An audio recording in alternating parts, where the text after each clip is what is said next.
is because African unity is necessary, because Africans at a particular time post the Berlin Conference and the division of Africa, you see, Africa's found themselves, or our people found ourselves in a divided state as the result of the colonialists who drew up the arbitrary lines of what we call the African states today.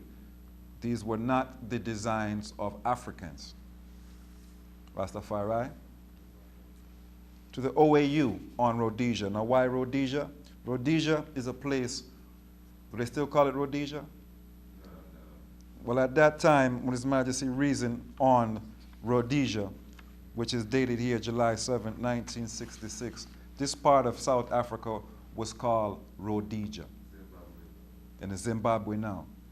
Rastafari. For all who don't know, Zimbabwe now. Rhodesia is going to come back after a guy named Cecil Rhodes.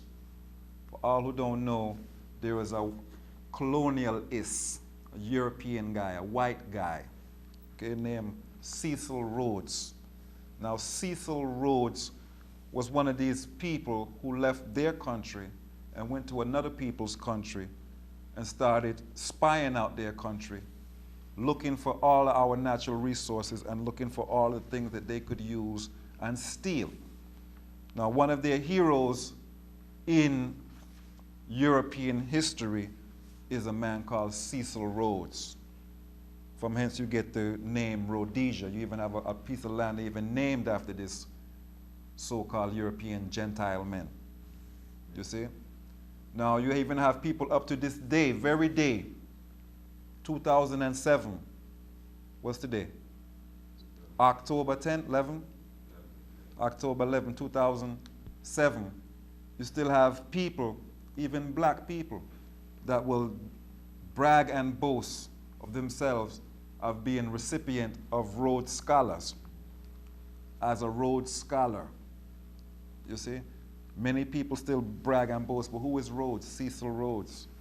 One terrible colonialist, among other things. But I'll go into the speech of His Majesty, because you know the time is the time. Aye, Rastafari. On our own behalf, and that of the government and the people of Ethiopia, we would like to extend a hearty welcome to Addis Ababa, to the members of the delegation who are here to attend the 6th extraordinary session of the Councils of Ministers of the Organization of African Unity.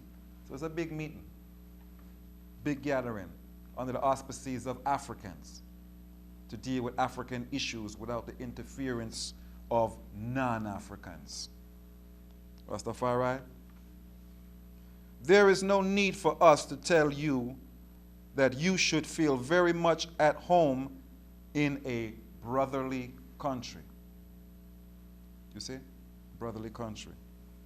You are meeting today in this very hall which gave birth to the Organization of African Unity barely 2.5 years ago, in order to consider and find solution to the Southern Rhodesian situation, which has posed a grave challenge not only to the Organization of African Unity, but also to the independence of our individual states, and indeed to the national liberation movements of Angola, Mozambique, Southwest Africa, South Africa, etc.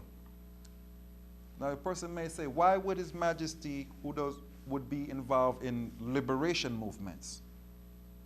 Why would His Majesty be involved in liberation movements? Who are the liberators and who are the liberatees? Who are the people that are looking to be liberated and who they're looking to be liberated from? That's what I mean to say. Who is Angola looking to be liberated from? Who is Mozambique looking to be liberated from? Who is Southwest and South Africa looking to be liberated from? The colonialists, which are the Europeans, etc. In view of this, your main task will be to discuss ways and means of how to implement the provisions of the resolution which was passed at the recent Accra Summit, Conference of the Organization of African Unity, and that was in Ghana. Accra, that was in Ghana. That was probably the year or two before. We have already made it clear that if decided upon jointly with other African states, Ethiopia is prepared to undertake whatever sacrifices are required. Now, just even in the example of the great liberators, who some even call Christ, that is some of the movements of the Christ and some of the characteristics of a Christ type. One who's come to liberate, one who's coming to free from bondage. You see, that is the mark of a Christ. The unilateral decision, the unilateral declaration of independence, which was announced by a racist white settler government on September 11, 1965. Who are we talking about here? Who is Majesty talking about here? His Majesty says, the unilateral declaration of independence which was announced by racist white settler government on November 11, 1965, though expected, had shocked and terrified freedom-loving humanity. What does that mean? Racist white settler government.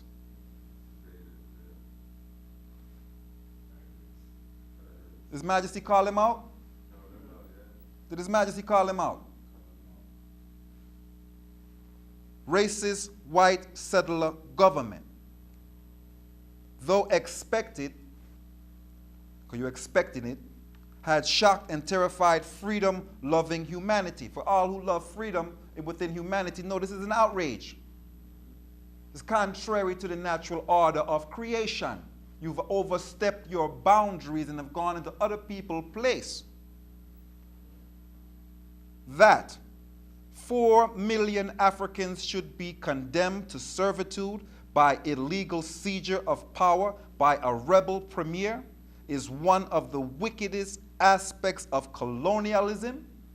What do we call it? Colonialism and imperialism. Because this is the result of it.